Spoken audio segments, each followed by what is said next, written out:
नमस्ते विजनरीज, मैं अपने चैनल विजनरी विजन में आपका स्वागत करता हूं। आइए शुरू करते हैं अपनी पहली कहानी।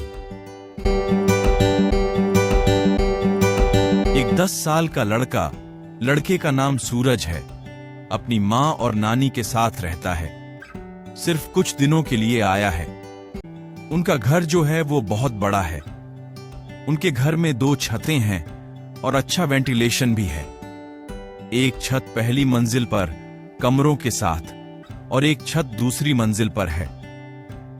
एक दिन सूरज अपने घर की नीचे वाली छत पर खेल रहा था। दोपहर का समय था। उसे अचानक से एक छाया दिखाई देती है।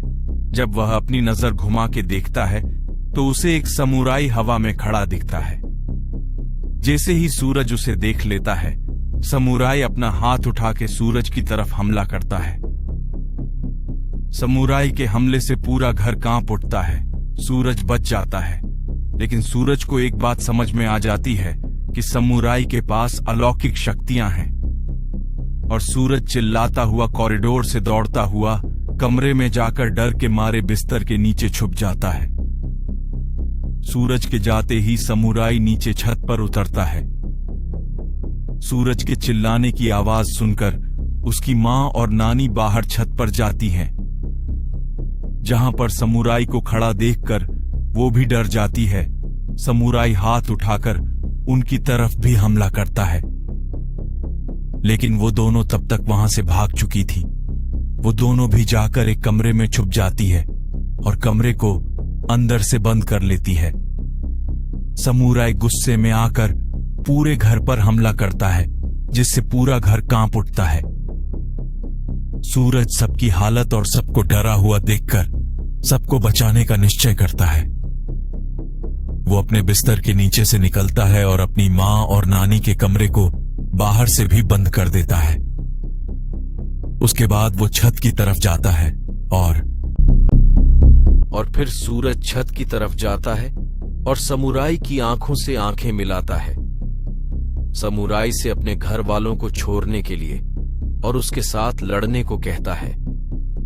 सूरज के मन में थोड़ा थोड़ा डर भी था, क्योंकि समुराई के पास तो अलौकिक शक्तियां थीं, लेकिन वह तो एक सामान्य लड़का है। फिर दोनों के बीच में लड़ाई शुरू होती है। सूरज पूरी कोशिश करता है समुराई से लड़ने की। उसका घर बड़ा है तो वह अपने घर का इस्तेमाल करने की भी पूरी कोशिश करता है। अपने घर की हर एक चीज का इस्तेमाल करने की कोशिश करता है।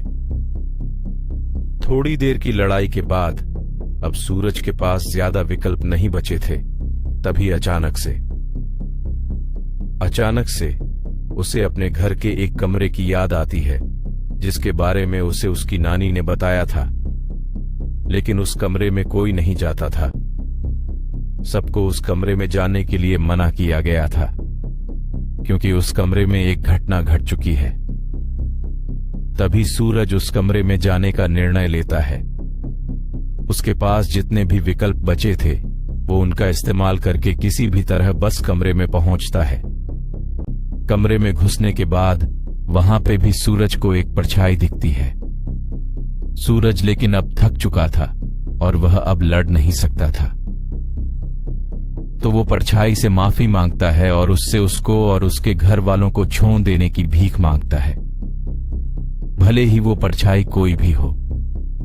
तभी अचानक से वो परछाई एक रोशनी की किरण में परिवर्तित हो जाती है और सूरज को खड़ा होने के लिए कहती है। उस रोशनी में सूरज को परछाई का चेहरा दिखाई देता है। उस परछाई का पहनावा बिल्कुल समुराई जैसा था, लेकिन इस समुराई का चेहरा सूरज के लिए परिचित था, लेकिन उसे याद नहीं आ रहा था। तो सूरज को उतना डर नहीं लग रहा था। तो वो इस समुराई से उसकी पहचान के बारे में पूछता है, लेकिन उसे जवाब मिलता है, तुम जब यहां से बाहर जाओगे तब तुम्हें सब समझ आ जाएगा। अभी के लिए तुम बस इतना समझ लो कि मैं एक अच्छा समुराई हूं और यहां तुम्हारी मदद के लिए आया हूं। सूरज अपने बचपने में उनसे पूछता है, मैं कैसे मान लूं कि आप एक अच्छे समुराई हो? तो उसे जवाब मिलता है, अगर ऐसा नहीं होता तो मैं अब तक तुम्हें मार चुका होता। सूरज उसे जीएस यानी कि गुड समुराई बुलाना शुरू कर देता है, सिर्फ कुछ पल के लिए। फिर धीरे धीरे जीएस सूरज को कमरे की खासियतों के बारे में बताना शुरू करते हैं। उसकी पहली खासियत यह है कि उस कमरे को जीएस की मर्जी के बिना कोई भी बाहर से नहीं खोल सकता।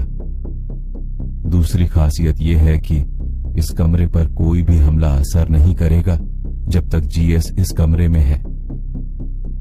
तीसरी खासियत यह है कि इस कमरे में किसी की भी उम्र नहीं बढ़ती। चौथी और आखिरी खासियत यह है कि इस कमरे में बिताए हुए हर 6 महीने बाहर के 1 मिनट के बराबर होंगे। लेकिन जीएस ने सूरज को एक बात नहीं बताई थी, वो यह कि उस कमरे की खूबियां तभी तक है जब तक उस कमरे में जीएस मौजूद है। अब यहां से सूरज की 1 साल की ट्रेनिंग शुरू होती है। तभी